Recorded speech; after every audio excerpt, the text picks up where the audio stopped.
That's a Zanny, causing me to sleep and I ain't planning it. Yeehaw! So now I'll go back with another video. I'm Strange Wayne. Today I have a ranking video for all the DCEU movies since The Flash was just released. I could add it to my list, but let's be real. My list and your list, totally different probably. Yeah, you're probably right. So with that being said, go down to that comment section, put your list down there right now, and let's hear our difference of opinions back and forth throughout the video with your comments. Let's get into it.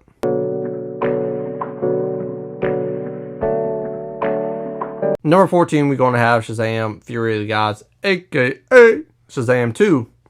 This movie was bland, and everywhere you look, there's Warner Brothers merchandise. Why was this movie made? For the Warner Brothers merchandise to be showing off? Or just to say, hey, he's got a sequel? I don't know. Because the movie's not good, recycle themes out the wazoo, and because of that, you get a bland, meh-ass movie. Number 13 is going to be Birds of Prey. This film is just so Harley Quinn merchandise, I felt like, because it's her movie. You added other DC characters in it, but it's like, no one really cares about them. Nor do I really care about the purpose of this movie, which is Black Mask.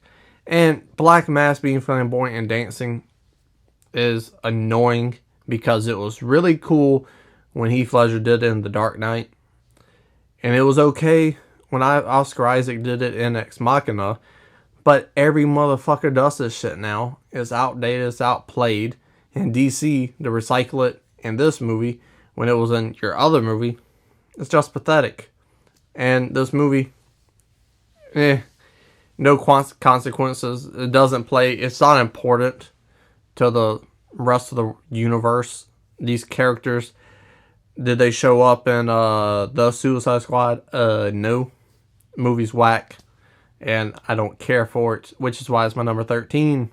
Makes sense. Number 12 is going to be Suicide Squad. It would have been my worst movie on this DCEU ranking list, but I had this really great sexual experience, so I think back on this film kind of fondly,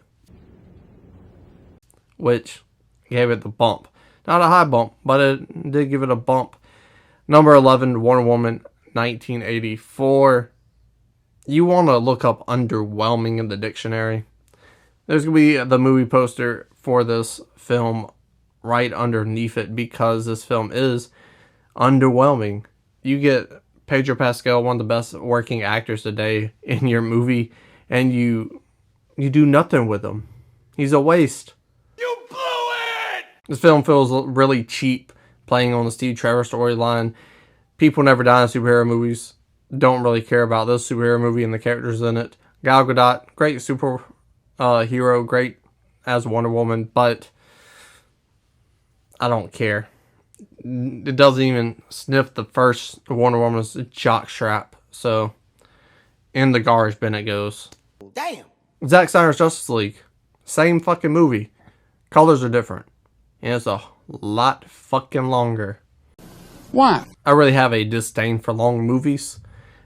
And especially movies that don't fucking matter. Zack Snyder's not making any more movies in the DCEU. So why the fuck do I have to sit through this piece of garbage to get to that? It don't make no more fucking sense. If you're still watching, number 9 is going to be Man of Steel. I'm not a Superman guy. The only Superman thing I really like is the animated series. The Justice League Unlimited. That's my Superman. This Superman, he's killing people. There's this like weird tone to it. Not enough Kevin Costner. So, yeah, it's fine. Not my favorite, not my least favorite, which is why it lands at my number 9 spot. Number 8, Batman v Superman. Stupid ass ending. Too much stuff. It's a bloated movie, but there's a lot of really cool moments. And the in-fight scene, even though they fuck it up with the Martha thing, that shit is dope as hell. And because of that, it gets a big bump in my book because Ben Affleck is a great Batman. Henry Cavill is a very good Superman as well. Gal Gadot, first appearance of Wonder Woman, she's excellent. The little end scene with Doomsday, should it been in this movie? Hell no. But it was, and it's a really cool scene. It's a good fight scene. It's a good way to tell the story of what these characters can do and what they will do for what they believe in. Just too much in one movie. It's a hot fucking mess. Am I lying? Number 7 for me is going to be Black Adam. I grew up in the 2000s. Black Adam is a 2000 superhero movie, and because of that nostalgia, I kind of enjoyed it. I'm not going to lie. Dwayne Johnson, The Rock, he was my favorite wrestler growing up. So personal, very personal choice. I gotta throw Black Adam in my number 7 spot just because it's a movie where he's a bad guy. He teams up with the good guys. Haven't really seen that much in the superhero genre. Rock, charisma out the wazoo. Black Adam, dope ass character. And because of that, I enjoyed this film throughout. A lot! Very fun movie to turn your brain off and watch. And that's what I did. And I enjoyed it a lot. Number 6 going to be Aquaman for the boy. Jason Momoa is a badass. CGI, garbage. But it's a movie that is Good enough. Number 5 is going to be Justice League. Another little nostalgia pick for me. Because I really felt like I was sitting in a theater and I was watching Justice League cartoon, a live action version, like one of those 2 or 3 part episodes of the Justice League that we used to get back in the day. You sitting there watching Cartoon Network, you gotta wait a fucking whole ass week to watch the next, what happens next to be continued my ass. We didn't get that. We got it all in one movie. And because of that, I was like a little kid watching this movie. I enjoyed it a ton. And I know it's the most controversial thing on my list, that this is, in my opinion, better than the Zack Snyder version. But I was like a little kid watching this. It was like watching the animated cartoon on the big screen and live action form. And I loved it for that. Number 4, Shazam. The first Shazam is so fucking good. You get to know and understand this character and feel and actually care for this character with the superhero stuff, which is pretty cool.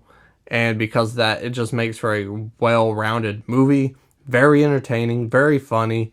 It has heart. It has emotion. You can care about this character. You care about Billy as a person. Throughout all the bullshit with the bad guys and the superpowers, you care about the kid. And all the stuff with the superhero on top just makes for a very fun experience watching the movie. So because of that, I absolutely loved Shazam. Also, very good soundtrack, which is why it's my number 3. Maybe recency bias. Maybe it's just I love nostalgia. But number 3 for me is going to be The Flash. Batman 89. Michael Keaton as Batman. That was my first Batman. Live action Batman. And because of that, I was a little kid in this goddamn movie theater watching this. I heard that Danny Elfman music. I teared up. I saw Michael Keaton in the back suit. I teared up. I saw the Batwing go in front of the fucking moon. Guess what? I teared up. This thing brought me back to my childhood. It feels like this movie just means absolutely nothing because the villain shows up for 10 minutes at the end sequence. But you get a lot of cool cameos. And again, you get Batman played by Michael Keaton. Number 2, Wonder Woman. We're talking about films. Probably the best film out of the bunch. Maybe. Because it's just a film everyone can enjoy. A lot of cool moments. But where it lacks is the villains. The villains are dumb, little cartoony. There's too many of them. And because of that, it takes away from the rest of the movie. By that first hour and a half of just her and the guys in the trenches going through the war to get to the Ares parts, it's fucking class. It's incredible. That is the movie I wanted for Wonder Woman 84. I don't know how they were going to do it, but they went a completely different direction. And as you saw on my list, it suffered a lot. Gal Gadot's Wonder Woman is incredible. Chris Pine, he played this role perfectly. The American you think of at that time, Steve Rogers-esque. Steve Trevor is that person. So because of that, the roles were just perfectly cast. The obstacles you have to go through, the story beats, incredible. Patty Jenkins made a phenomenal movie top to bottom, excluding the villains. Which, my number one doesn't have that problem, and it is the Suicide Squad, because you get a fucking monster. You don't need character development for a monster or terrorist. You just understand their terrorists are bad, and when they get killed, you don't really care, but it looks cool as shit.